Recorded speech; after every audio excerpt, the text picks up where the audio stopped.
আজ থেকে 40-50 বছর পর যখন নাতি নাতনিরা এসে আমাকে বলবে, দাদু নেইমার কে, আমি তখন তাদেরকে বলবো, নেইমার জানি না তো। তখন তারা পিছন ফিরে চলে যেতে চাইলে আমি ওদের ডাক দিয়ে বলবো, শুন তাহলে, নেইমার সে তো এক মুকুটবিহীন রাজা ছিল, তার দাপটে কেঁপে উঠত সারা বিশ্ব। সে ছিল ব্রাজিলের গর্ব। সে এমন এক ফুটবলার ছিল যে বিশ্বকাপ ছাড়াই সে সারা বিশ্বের মানুষের প্রিয় ছিল।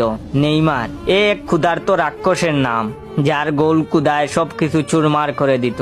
নেইমার এমন একটি নাম যা শুনে পিএসজি, বার্সেলোনা, সান্তোস গর্ব করে বলেছিল, আমাদের কপাল ভালো যে আমরা এমন খেলোয়াড়কে আমাদের করে নিতে পেরেছিলাম।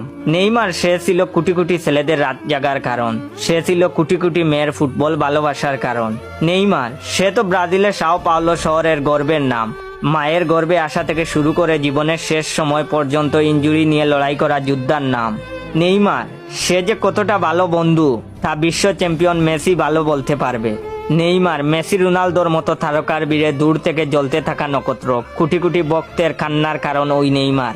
সে ছিল ফুটবল ইতিহাসের এমন অভিনেতা যে কিনা দোষ না করেও দোষী হয়েছে। তার সাহস এতই ছিল যে ম্যাচ চলাকালীন সময়ে রেফারির কানে বল দিয়ে আঘাত করেছিল। এই সেই নেইমার। নেইমারের একটা ফটো দেখিয়ে বুঝতেই পারবো না যে কখন চোখের কোণে পানি জমা হয়ে গেছে। নাতি নাতনিরা বলবে, দাদু তুমি কাঁদছো কেন?